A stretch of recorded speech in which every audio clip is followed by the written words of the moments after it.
धर्मा का महायुद्ध, अनकही कथा, भाग 2, साइंस फिक्शन स्टोरी। अध्याय 7, धर्मा की स्ट्रैटेजी। परंतु हमारे पास अजय सेना का मुकाबला करने के लिए सेना नहीं है।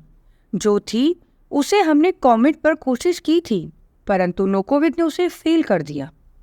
आगामी देव बोला, क्योंकि कॉमेट पर हमला एक मूर्खतापूर्ण स्ट्रैटेजी थी। मतलब, मैं समझा नहीं son of God. Comet Zorian empire का दिल है, इनर सर्किल।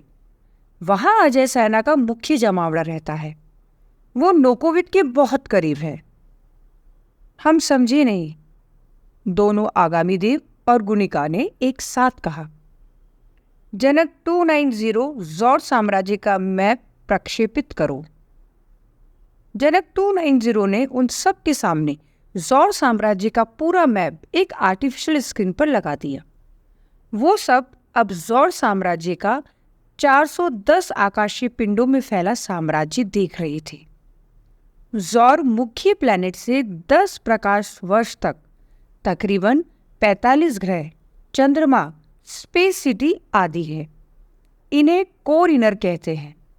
हम इन पर अभी हमला नहीं करेंगे। ये कोर इनर बहुत ज्यादा शक्तिशाली और नोकोविक का गढ़ है। दोनों आगामी देव और गुनिका धर्मा को बहुत ध्यान से सुन रहे थे। यहां तक कि जनक 290 भी धर्मा को बहुत ध्यान से सुन रहा था। धर्मा, जो अभी कुछ समय पूर्व ही पैरेलल यूनिवर्स से आया था, वो इन लोगों को वो स्ट्रैटेजी बता रहा था जो इन्होंने पहले कभी नहीं सुनी।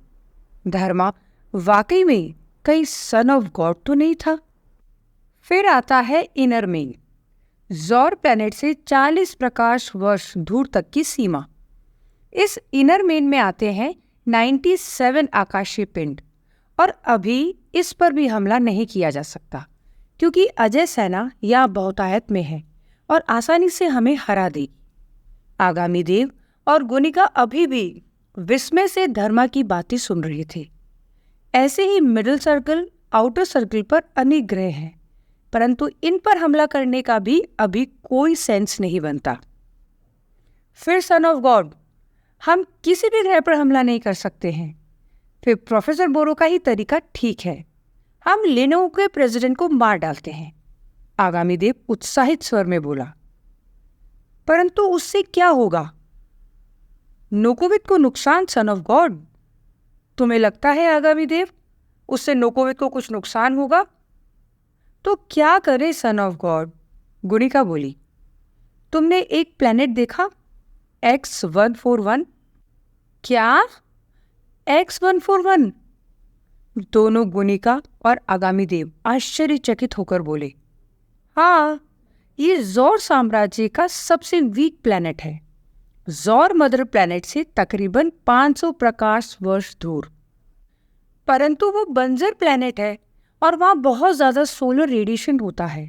वो केवल नोकोविक की अजय सेना का एक बेस है। आगामी देव बोला, हाँ सन ऑफ गॉड, यहां तक कि नोकोविक को भी उस ग्रह में ज्यादा इंटरेस्ट नहीं है। गुनिका बोली, तुम दोनों सही भी हो और गलत भी।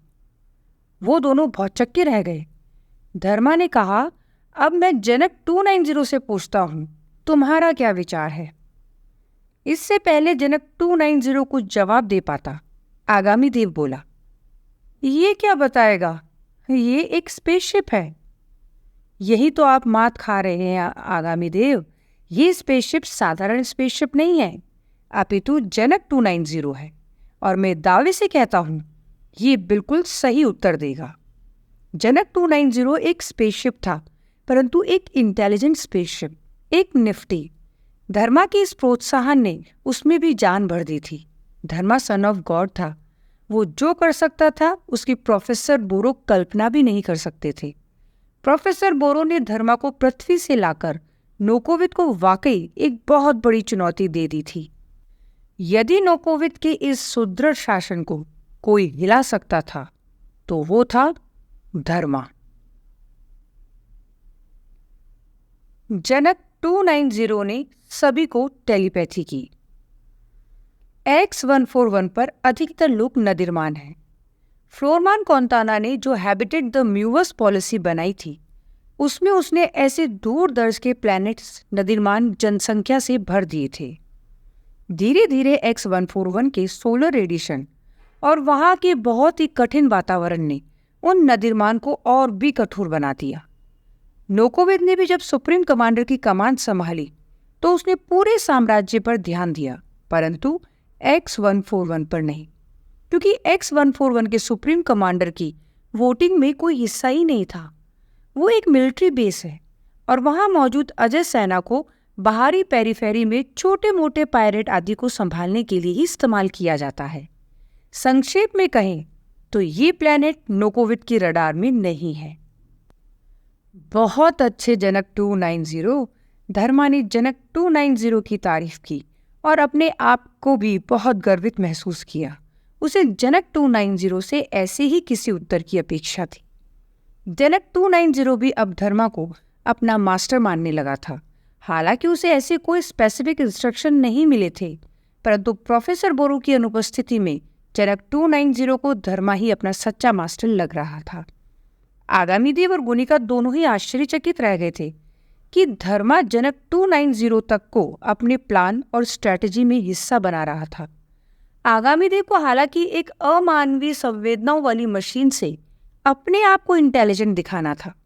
वो स्ट्रैटेजी में जनक 290 से 19 नहीं पढ़ सकता था। आगामी देव उत्साहित स्वर में बोला, परंतु ओ सन ऑफ गॉड, यदि ये प्लैनेट X141 नोकोविद की रडार पर ही नहीं है तो ऐसे प्लैनेट को जीत लेने से क्या फायदा? बहुत अच्छा प्रश्न है आपका, धर्मा ने कहा। आगामी देव बहुत खुश हो गया और उसने गुनिका को एक विजेता की नजर से देखा। जनक 290, धर्मा ने कहा, क्योंकि यदि हम X141 की अजय सेना की टुकड़ी को अपनी तरफ मिला सके तो हमें न सिर्फ बैठे बैठे 1 मिलियन सैनिक मिल जाएंगे, बल्कि एक बना बनाया मिलिट्री बेस भी मिल जाएगा। जनक 290 ने जवाब दिया। गुनिका की हंसी निकल गई।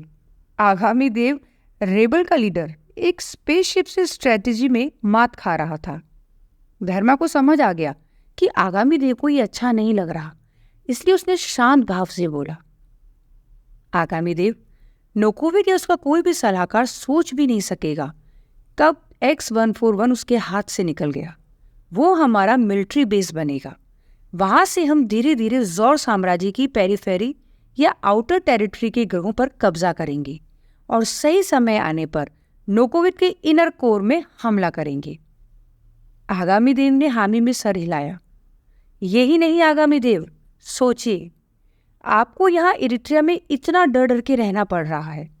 X141 में यदि हम अपना बेस बनाएं तो जो इतना खर्चा हम सिर्फ अपने आप को छुपाने में कर रहे हैं वो हम मिलिट्री स्ट्रेंथ को बढ़ाने के लिए करेंगे। आगामी देव को अब धर्मा की स्ट्रेटेजी समझ आने लगी थी। उसके मन में धर्मा के लिए इज्जत बढ़ती जा रही थी। हालांकि फिर भी एक अजीब सा संशय उसके मन में था। परंतु गुनिका ने बीच में प्रश्न किया। धर्मा ने सर हिलाकर गुनिका को अपना प्रश्न पूरा करने के लिए कहा, परंतु X141 पर जब हम कब्जा कर लेंगे तब तो नोकोविद को मालूम पड़ जाएगा, और दूसरी बात हमारे पास सेना नहीं है कि हम X141 पर कब्जा करें। आगामी देव ने गुनिका की बात पूरी की। धर्मा अपने स्थान से उठ खड़ा हुआ। आगामी देव और गुनिका, यदि मुझे ये साबित करना है कि मैं सन ऑफ गॉड हूं तो मैं X141 को अकेले जीतूंगा। ना कोई युद्ध, ना कोई शोर शराबा। मैं अकेला वहां जाऊंगा और उन्हें अपना अनुयायी बना लूंगा। धर्मा ने बहुत ही उद्देश्यपूर्ण और दृढ़तापूर्वक कहा। आगामी देव और गुनिका दोनों की ही आश्चर्य की सीमा नहीं रही।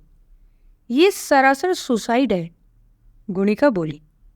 हाँ सन ऑफ गॉड, X141 के लोग पता भी नहीं आपके लेजेंड में मानते भी हैं या नहीं। आगामी देव बोला। नहीं, वो बॉफ में नहीं मानते। X141 इतना ज्यादा अलग थलग है कि कोलार्क ने सब जगह बॉफ को फैलाया, परंतु X141 में नहीं। धर्मा ने आगामी देव और गुनिका को देखते हुए बोला। फिर सन ऑफ गॉड? आगामी देव कुछ बोलने ही वाला था, फिर कुछ नहीं। यदि मैं वाकई सन ऑफ गॉड हूं तो मेरे लिए X141 को जीतना मुश्किल नहीं होना चाहिए। फिर कुछ रुककर धर्मा ने आगे कहा, और ये मेरी ही परीक्षा है जो ये साबित करेगी कि क्या मैं वाकई में सन ऑफ गॉड हूं। मैं अकेला X141 पर जाऊंगा और उसे जीतूंगा। आगामी देव और गुनिका दोनों ही हतप्रभ रह गए। उन्हें धर्मा जैसा लीडर अपने जीवन में आज तक नहीं देखा था। उनको अब समझ आ रहा था कि बॉफ में धर्मा को सन ऑफ गॉड क्यों कहा गया था, क्योंकि धर्मा ही ऐसे निर्णय ले सकता था जो किसी भी और प्राणी के लिए सोचना तक संभव नहीं था।